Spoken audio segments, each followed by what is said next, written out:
Responsibility లేకుండా మనం మాట్లాడకూడదని నేను అంటున్నాను. నేను సెన్స్ ఆఫ్ రెస్పాన్సిబిలిటీ ఉండాలని చెప్తున్నాను. దీర్ఘకాలిక, నా coming back to the topic, దీర్ఘకాలికంగా ఏదైతే ఇండియాకు ఉన్నటువంటి మేజర్ స్ట్రెంగ్త్ హ్యూమన్ క్యాపిటల్, మన దగ్గర ఉన్నటువంటి 140 కోట్ల ప్రజలు ఎక్కడైతే ఉన్నారో మన దేశ ప్రజలు, వారికి ఏ రకంగా అయితే మనం ప్రొడక్టివిటీ పెంచే విధంగా, ఏ రకంగా అయితే కన్స్యూమరిజం పెంచే విధంగా మనం ముందుకెళ్తామో ఒక ప్రణాళికబద్ధంగా ముందుకెళ్ళాలి.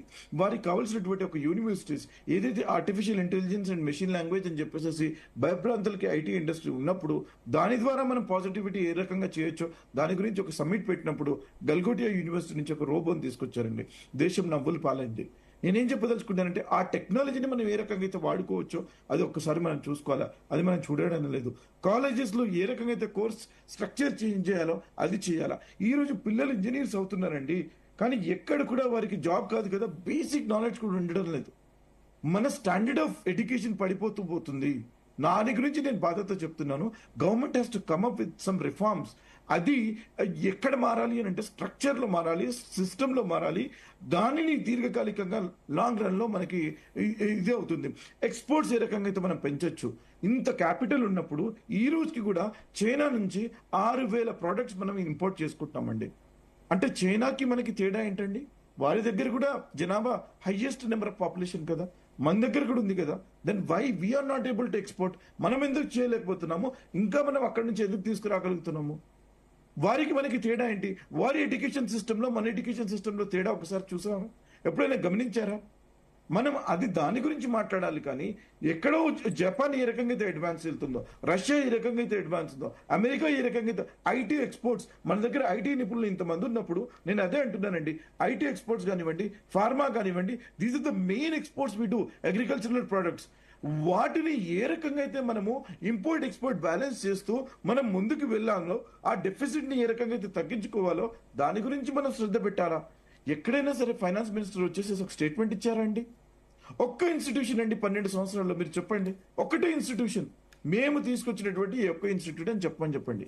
ఐఐటీస్ కానివ్వండి, ఐఐఎంస్ కానివ్వండి, ఎయిమ్స్ కానివ్వండి, డిఆర్డిఓ కానివ్వండి, ఇస్రో కానివ్వండి, ఇవన్నీ భారతదేశానికి కాంగ్రెస్ ప్రభుత్వం ఇచ్చిందండి. ఇచ్చినటువంటి పునాదుల మీద ఈ రోజుకి కూడా క్వాలిటీ ఆఫ్ ఎడ్యుకేషన్ ఐఐఎంస్ లో సీట్ దొరకాలని అంటే గగనంగా భావిస్తారండి. అంటే ఆ యొక్క స్టాండర్డ్ మెయింటైన్ చేస్తూ తీసుకొచ్చినటువంటి సంస్థలండి. దాని గురించి ఆ రకంగా మీరు తీసుకురండి, ప్రజలు హర్షిస్తారు. ఎందుకండి ప్రతి దాంట్లో డివైజివ్ పాలిటిక్స్ చేయడము, ప్రతి దాంట్లో మతం ఆధారంగా డివైజ్ చేయాలని చెప్పడము ఇది చాలా బాధాకరం అండి. మీరు చెప్పేసేసి పొదుపు కాదండి కావాల్సింది. How we can increase hour productivity, దాని గురించి మాట్లాడండి. ఎంఎస్ఎంఎస్ ని ఏ రకంగా అయితే పెంచాలో దాని గురించి మాట్లాడండి. స్మాల్ కంపెనీస్ ఏదైతే ఉందో దాని గురించి మాట్లాడండి. ఇన్ఫ్లేషన్ ని తగ్గించడానికి ఇందాక పెద్దలు మాట్లాడుతూ చెప్పారు, వారు చంద్రశేఖర్ గారు అనుకుంటాను, ఈ వాస్ టెల్లింగ్ ఏ రకంగా అయితే రేట్లు పెరిగాయని చెప్పి దాన్ని ఏ రకంగా అయితే తగ్గించాలో. డాక్టర్ మన్మోహన్ సింగ్ గారి గవర్నమెంట్ ఉన్నప్పుడు 2004 నుంచి 2014 వరకు పావర్టీలో, బిలో పావర్టీలో ఉన్నటువంటి వారిని మేజర్లుగా వారి యొక్క ఇన్కమ్ ని పెంచి వారిని మేజర్ ఇన్కమ్ లో, ఈ రోజు పావర్టీ పెరుగుతూ పోతుంది. ఎవరైతే రిచ్ ఉన్నారో వారు రిచ్ అవుతూ పోతున్నారు, పూర్ ఉన్నారో ఇంకా పూర్ అవుతూ పోతున్నారండి. ఆ వ్యత్యాసం అనేది, ఆ డిఫరెన్స్ అనేది పెరుగుతూ పోతుంది. దానిని బ్రిడ్జ్ చేస్తూ ఆ గ్యాప్ ని బ్రిడ్జ్ చేసేటువంటి బాధ్యత దానిని ఎక్కడైనా సరే ఇక్కడ ఉన్నటువంటి ఫైనాన్స్ మినిస్టర్ నిర్మలా సీతారామన్ గారు ఎప్పుడైనా మాట్లాడారండి? వారి యొక్క మీరు చూడండి, వారు మాట్లాడేటువంటి మాటలు, వారు గోల్డ్ కొనొద్దని చెప్పేసి చెప్పారండి. శివ గారు, లెట్ మీ కంక్లూడ్. వారు గోల్డ్ కొనొద్దని చెప్పేసి చెప్పారండి. గోల్డ్ ఆధారిత బిజినెస్ ఆధారిత కుటుంబాలు 1,000,000 మంది ఉన్నారండి, 1,000,000 మంది ఉన్నారండి. మీరు ఒక్క సంవత్సరం ఒకవేళ గోల్డ్ కొనడం తగ్గిస్తే ఆ కుటుంబాలు ఏమవ్వాలండి? వారు ఎక్కడికి పోవాలండి? ఏమైనా అండి, దిస్ ఇస్ ద సొల్యూషన్. అది కాదు కదా సొల్యూషన్. అది ఆ సొల్యూషన్ మీరు ఫారెన్ ఎక్స్చేంజ్ రిజర్వ్స్ ఎక్కడైతే తగ్గిపోతున్నాయని చెప్పేసి భయపడి మీరు ఈ రకంగా చేస్తున్నారు. అది పర్మనెంట్ సొల్యూషన్ కాదు, సస్టైనబుల్ సొల్యూషన్ కాదు. ప్లీజ్ అండర్స్టాండ్, మనకు కావాల్సింది permanent and long term solution ఉండాలని చెప్పేసి నేను తెలియజేసుకుంటాను. రైట్. కోటేశ్వర గారు, ప్రభుత్వాలు ఏమున్నా, ప్రస్తుతం ఉన్న ప్రభుత్వం రేపు ఉండొచ్చు ఉండకపోవచ్చు, ఏ ప్రభుత్వం ఉన్నా కూడా ఇక మీదటైనా సరే భారత స్వావలంబన సాధించాలంటే ఏ దిశగా అడుగులు వేయాలి? విపక్షంలో ఉన్నప్పుడు కొన్ని పార్టీలు ఒకలా చెప్తాయి, మళ్ళీ అధికారంలోకి వచ్చిన తర్వాత వారి తీరు కూడా ఇప్పుడున్నటువంటి విధానంలోనే కొనసాగుతున్నటువంటి సిచ్యువేషన్ మనం చూస్తున్నటువంటి నేపథ్యంలో ఎలా భారత్ ఇక మీదట స్వావలంబన సాధించాలంటే ఏ రకంగా ముందుకెళ్తే మంచిదంటారు? స్వావలంబన అనేటువంటిది మనకి స్వాతంత్రం వచ్చినప్పటి నుంచి మనం వింటున్నటువంటి మాట. దానికి ఆత్మనిర్భరతనో లేకపోతే ఆత్మ దుర్భరతనో నరేంద్ర మోడీ గారు కొత్త కొత్త పేర్లు పెట్టారు. ఏం పెట్టినా ఎటు చెప్పినా అదే స్వావలంబనే. కానీ స్వావలంబన అనేటువంటిది ఘోరంగా ఫెయిల్ అయ్యాం మనం. ఒక్క ఆహార ధాన్యాల విషయంలో కూడా కొనుగోలు శక్తి లేక జనానికి తగినంత ఆహారం లేక మిగులుతున్నాయి తప్ప, అది కూడా చైనాతో జనాభాతో పోల్చుకుంటే, వాళ్ళు ఉత్పత్తి చేసే దాంతో పోల్చుకుంటే మనది చాలా తక్కువ.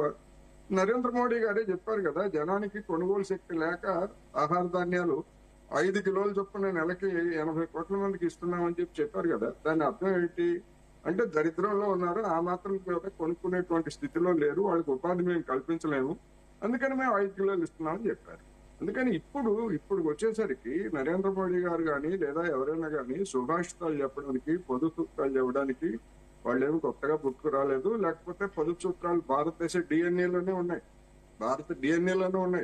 గతంలో చాలా మంది ప్రధానులు కావచ్చు లేదా బాబాలు కావచ్చు, ఇట్లాంటి వాళ్ళందరూ చెప్పారు. ఇప్పుడు నరేంద్ర మోడీ గారు మరొక బాబా అవతారం ఎత్తి సుభాషితాలు చెప్పారు. ఇప్పుడు మన గురునాథం గారికి ఏదైనా విమర్శ చేస్తే ఆయన తట్టుకోలేకపోతున్నారు. నేనేమంటున్నానంటే, నరేంద్ర మోడీ గారు చెప్పినటువంటి సుభాషితాల్లో 2 ఏళ్ల పాటు నిర్మాణాలను వాయిదా వేయండి అని చెప్పారు. మరి అమరావతిని నిర్మిస్తారా, వాయిదా వేస్తారా? ఎందుకంటే ఆయన ఫాలో అవుతున్నారు కదా. మరి అదే విధంగా కేంద్ర ప్రభుత్వం కూడా ఇన్ఫ్రాస్ట్రక్చర్ పేరుతోటి నిర్మాణాలు, రోడ్డు నిర్మాణాలు కావచ్చు, లేకపోతే వంతెన నిర్మాణాలు కావచ్చు, ఇవన్నీ కూడా కొన్ని వేల కోట్లు పెడుతున్నారు కదా. మరి వాటన్నిటిని వాయిదా వేస్తారా? ఇలాంటి అనేకమైనటువంటి ప్రశ్నలు వస్తాయి. ఎందుకంటే సుభాషితాలు చెప్పేటువంటి వాళ్ళకి సమర్థించేటువంటి వాళ్ళు ఉన్నప్పుడు ఇలాంటి ప్రశ్నలు అనేక